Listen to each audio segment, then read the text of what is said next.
Bab 2622. Anak kandung. Harus dikatakan bahwa bahkan dia tidak tahu betapa mengerikannya kekuatan keluarga yang ditunjukkan sekarang ini hanyalah puncak gunung es. Saat ini, sesosok bayangan tiba-tiba muncul di depan Nancy Dongli dan yang lainnya. Bayangan itu melirik Gurlotai dengan dingin di kejauhan, tidak kabur untuk hidup dalam persembunyian, masih berani kembali. Gurlotai melirik bayangan itu, dan berkata, "Rio, lama tidak bertemu." Bayangan bernama Rio tiba-tiba melambaikan tangan kanannya, lalu kekuatan mengerikan menyapu ke arah Gurlotai. Tetua Jun tiba-tiba menghunus pedangnya dan menebas. Bang! Kekuatan mengerikan itu langsung terkoyak. Rio memandangi Tetua Jun, sedikit menyipitkan matanya. "Siapa kalian?" Nancy Dongli melirik Rio. "Klan Dewa Taiko ingin kembali ke kota Taiko, apakah kamu keberatan?" Rio tertawa marah. "Kamu bilang kembali lalu kembali begitu saja." Nancy Dongli tiba-tiba berkata, "Bunuh." Tetua Jun tiba-tiba maju. Jelek. Cahaya pedang tiba-tiba mengoyak langit. Bang! Rio itu ditebas mundur hingga puluhan ribu kaki oleh pedang ini. Tetua Jun hendak melakukan tembakan lagi. Pada saat ini, seorang lelaki tua tiba-tiba muncul di lapangan, dan lelaki tua itu berkata, "Tunggu." Nancy Dongli melambaikan tangan kanannya dengan ringan, dan Tetua Jun menyingkir. Lelaki tua itu melirik Nancy Dongli, lalu berkata, "Klan Dewa Aragami bersedia keluar dari kota Taiko." Di kejauhan, Rio berkata dengan marah, "Ketua klan." Pria tua itu menatap Rio dengan dingin. "Diam." Hati Rio bergetar dan dia tidak berani berbicara lagi. Dia tahu bahwa ketua klan sedang marah. Nancy Dongli memandang lelaki tua itu, tapi tidak berbicara. Dia ragu-ragu. Orang tua itu jelas melihat niat Nancy Dongli, dan segera berkata dengan cepat, "Yang mulia, klan Dewa Aragami mulai sekarang akan keluar dari kota Taiko, dan tidak akan pernah kembali ke kota Taiko. Kalau aku melanggar sumpah ini, klan Dewa Aragami mulai sekarang akan menghilang dari dunia ini." Setelah hening sejenak, Nancy Dongli berkata, "Aku akan melepaskan kalian, tapi ingat kata-katamu. Kalau klan Dewa Aragami berani mengganggu klan Dewa Taiko lagi, aku pasti akan membuat kalian menghilang dari dunia ini." Orang tua itu buru-buru berkata, "Aku mengerti." Nancy Dongli melambaikan tangannya, "Pergilah." Pria tua itu berbalik dan pergi dengan cepat. Setelah beberapa saat, di kota Taiko, Master klan Dewa Aragami yang tak terhitung jumlahnya segera pergi dengan sangat cepat. Dan dalam waktu singkat, seluruh kota Taiko menjadi kota kosong. Gurlotai datang ke gerbang kota dengan sekelompok master klan Dewa Taiko. Dia melihat ke tembok kota di depannya, matanya penuh nostalgia. Sudah berapa tahun? Di lapangan, para master klan Dewa Taiko itu begitu heboh sampai tidak bisa menahan diri. Akhirnya kembali ke rumah. Seolah memikirkan sesuatu, Gurlotai menoleh dan memandang Mileye di kejauhan. Dia dengan cepat berjalan ke Mileye dan membungkuk dalam-dalam, "Tuan Muda Ye, terima kasih." Mileye bertanya, "Siapa klan Dewa Aragami?" Gurlotai tersenyum kecut, "Musuh bebuyutan klan Dewa Taiko. Kemudian mereka menjadi kuat, jadi kami ditekan, kemudian kami melarikan diri." Berbicara tentang ini, dia menghela nafas dengan suara rendah, nadanya penuh kerumitan. Mileye sedikit mengangguk, "Mereka seharusnya tidak berani merepotkan kalian lagi." Gurlotai tersenyum, "Aku tahu." Rio tidak punya otak dan tidak bisa melihat situasi dengan jelas, tapi dia tahu bahwa ketua klan Dewa Aragami bisa melihatnya. Sekelompok orang di depan mereka ini jelas bukan sesuatu yang bisa diprovokasi oleh klan Dewa Aragami. Mileye tiba-tiba berkata, "Senior, kalau begitu aku akan pergi." Gurlo Tai ragu-ragu, lalu berkata, "Tuan Muda Ye, hati-hati." Mile Ye mengangguk, "Sampai ketemu lagi." Setelah selesai berbicara, dia berbalik dan melihat ke arah Nancy Dongli di sampingnya. "Bu, ayo pergi." Nancy Dongli mengangguk. Segera, semua orang pergi. Gurlo Tai melihat ke kedalaman langit yang jauh dan berkata dengan lembut, "Menakutkan sekali." Di sisi lain, setelah ketua klan Dewa Aragami pergi dengan sekelompok master klan Dewa Aragami, beberapa master klan Dewa Aragami merasa tidak puas. Di langit berbintang, semua orang berisik. Diam. Pada saat itu, ketua klan Dewa Aragami tiba-tiba menjadi geram. Semua terdiam, lalu menatap ketua klan. Wajah ketua klan Dewa Aragami sangat jelek. "Apakah kalian pikir aku ingin meninggalkan kota Taiko? Apakah kamu tidak melihat master yang dibawa wanita itu? Minimal adalah dewa usia, ada lebih dari 1000 orang, dan belasan orang-orang yang memimpin itu bahkan alam reinkarnasi, kekuatan yang begitu menakutkan. Apa yang bisa klan Dewa Aragami gunakan untuk melawan pihak lain?" Di lapangan, semua master klan Dewa Aragami terdiam. Pada saat ini, seorang lelaki tua tiba-tiba berkata dengan suara yang dalam, "Kekuatan macam apa mereka?" Ketua klan Dewa Aragami menggeleng, "Aku tidak tahu." Dia tidak tahu. Ini adalah hal yang paling menakutkan. Di alam semesta surgawi, dia tahu jelas tentang beberapa kekuatan super, tapi dia belum pernah bertemu dengan Nancy Dongli dan lainnya. Apa artinya? Artinya, ini adalah kekuatan teroris super di luar pengetahuan mereka. Inilah alasan kenapa dia dengan tegas mengaku kalah dan meninggalkan kota Taiko. Pada saat ini, seorang lelaki tua berkata dengan suara yang dalam, "Ketua klan, apakah kita akan pergi begitu saja?" Ketua klan Dewa Aragami terdiam, wajahnya murung, tidak tahu apa yang dia pikirkan. Pada saat ini, seorang lelaki tua tiba-tiba muncul di lapangan. Itu adalah Tetua Jun.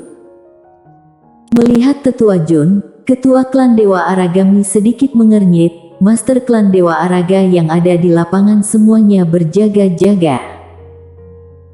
Tetua Jun melirik ketua klan Dewa Aragami, lalu berkata, "Ibu Ratu meminta aku untuk menyampaikan pesan kepada Yang Mulia. Keluhan antara klan Dewa Taiko dan kalian, dia tidak tertarik untuk terlibat. Alasan kenapa kami membantu klan Dewa Taiko adalah karena mereka membantu tuan muda kami. Kedatangan kami hanya untuk membalas budi, tidak lebih." Ketua klan Dewa Aragami berkata dengan suara berat, "Siapa sebenarnya kalian?" Tetua Jun berkata, "Klan Yang." Ketua klan Dewa Aragami sedikit mengernyit, "Klan Yang? Belum pernah mendengarnya." Tetua Jun mengangguk, "Jika belum pernah mendengarnya, itu wajar, karena kami bukan dari alam semesta ini." Saat dia mengatakan itu, dia menoleh dan melirik, "Apakah klan siluman surgawi adalah yang terkuat di alam semesta, terkuat di sini?" Ketua klan Dewa Aragami mengangguk, "Ya." Tetua Jun terlihat tenang. Nenek moyang Trambo dari klan siluman surgawi dipenjara oleh Master Pedang selama ratusan tahun karena beberapa kata-kata kasar saat itu, dan dia baru keluar sekarang. Mendengar itu, tiba-tiba pupil ketua klan Dewa Aragami menciut, "Kalian." Tetua Jun tampak tenang, "Apakah kamu melihat bocah itu tadi?" Ketua klan Dewa Aragami mengangguk, "Lihat." Tetua Jun berkata, "Dia adalah tuan muda klan Yang, sekarang dia berlatih di luar. Kalau dia bertemu kalian di masa depan, tolong beri kemudahan." Ketua klan Dewa Aragami buru-buru berkata, "Tentu. Ini tentu." Tetua Jun sedikit mengangguk, dia membentangkan telapak tangannya, dan sebuah cincin penyimpanan perlahan melayang di depan ketua klan Dewa Aragami. Di dalam cincin ini, ada warisan yang memberimu kesempatan untuk melampaui alam reinkarnasi. Ketua klan Dewa Aragami tercengang. Dia mengambil cincin penyimpanan, dan kesadaran ilahi menyapunya. Detik berikutnya, wajahnya berubah drastis. Kemudian, dia menjadi bersemangat. Dia melihat ke arah tetua Jun dengan cepat, dan berkata dengan suara bergetar, "Terima kasih. Terima kasih." Tetua Jun mengangguk, "Selamat tinggal." Setelah berbicara, dia berbalik dan menghilang ke langit yang jauh. Di lapangan, ketua klan Dewa Aragami tiba-tiba tertawa terbahak-bahak. "Untung besar, buset, klan Dewa Aragami untung besar." Semua master klan Dewa Aragami tertegun. Ketua klan Dewa Aragami tiba-tiba memikirkan sesuatu. Dengan lambaian tangan kanannya, wajah Mileye muncul di lapangan. Dia dengan tegas berkata, "Ingat orang ini dengan jelas. Kalau bertemu dengannya di masa depan, kalian harus bersikap lebih sopan. Kalau orang ini butuh, kalian harus melakukan segala daya untuk membantu. Apakah kalian dengar?" Setiap orang. Di sisi lain, di langit berbintang, Nancy Dongli memandang Mileye, "Apakah kamu benar-benar tidak ingin ikut denganku?" Mileye menggelengkan kepalanya, "Tidak untuk sekarang. Aku akan mencarimu nanti." Setelah hening sejenak, Nancy Dongli berkata, "Oke." Saat dia mengatakan itu, dia menoleh dan melirik tetua Jun di sampingnya. "Bagaimana dengan ketiga anak itu?" Tetua Jun mengangguk, "Super jenius yang jarang terlihat dalam 10.000 tahun. Dan sekarang, mereka telah mencapai alam penguasa usia. Untuk mencapai dewa usia, itu tergantung pada diri mereka sendiri. Tapi, bagi mereka bertiga, untuk mencapai dewa usia, seharusnya hanya masalah waktu." Nancy Dongli mengangguk, "Baik." Dengan mengatakan itu, dia menatap Mileye, "Kalau begitu aku pergi." Mileye mengangguk, "Bu, hati-hati." Nancy Dongli tersenyum tipis. Dia merapikan pakaian Mileye yang berantakan, dan berkata, "Kamu juga." Mileye mengangguk, "Ya." Nancy Dongli memeluk Mileye dengan lembut, lalu mengeluarkan cincin penyimpanan dan meletakkannya di tangan Mileye dengan tenang, lalu dia berbalik dan pergi. Semua master memberi sedikit hormat kepada Mileye, lalu berbalik dan pergi. Mileye melihat ke kedalaman langit berbintang di kejauhan, dan dia dengan erat memegang cincin penyimpanan di tangan kanannya. Hatinya merasa sangat rumit. Di kedalaman langit berbintang yang jauh, Nancy Dongli tiba-tiba berhenti, dan di belakangnya, semua master super tiba-tiba menjadi bersemangat, dan semua orang membungkuk dalam-dalam ke depan tidak jauh, dengan sangat hormat. Tidak jauh dari sana, berdiri seorang pria berbaju biru. Master Pedang. Nancy Dongli berjalan perlahan ke pria berbaju biru, dan berkata dengan lembut, "Kenapa kamu tidak memberikannya sendiri?" Pria berbaju biru tertawa, "Apakah ada perbedaan antara apa yang aku berikan dan apa yang kamu berikan?" Nancy Dongli memutar matanya ke arah pria berbaju biru. Tentu saja ada perbedaan. Apalagi perbedaannya sangat besar. Pria berbaju biru menggelengkan kepalanya dan tidak berbicara. Nancy Dongli menghela nafas dengan suara rendah, "Kalian berdua." Pria berbaju biru berkata dengan lembut, "Aku, Destiny dan Kak Dev memiliki harapan besar untuknya. Kami berharap dia dapat mencapai level kami di masa depan, atau bahkan melampaui kami. Ketertiban masa depan yang tak terbatas dari alam semesta harus dia kendalikan. Kalau tidak, Destiny dan aku tidak akan tenang. Adapun orang yang di Bima Sakti, sikapnya ambigu dan niatnya tidak jelas, jadi kami tidak berani bertaruh." Saat dia berbicara, dia menggelengkan kepalanya dengan ekspresi rumit di wajahnya.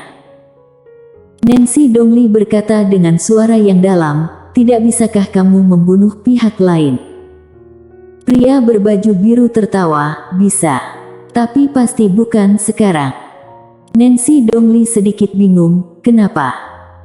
Pria berbaju biru menghela nafas dengan suara rendah, karena sebenarnya pihak lain bukanlah orang jahat, dan berbicara tentang ini, dia menggelengkan kepalanya lagi, sedikit tak berdaya. Kami bertiga telah melompat keluar dari beberapa lingkaran, tapi lelaki kecil itu belum siap, kami masih membutuhkan orang itu. Saat dia berbicara, dia tiba-tiba menggelengkan kepalanya dan tersenyum. Berhentilah membicarakan hal-hal rumit ini. Ayo pergi.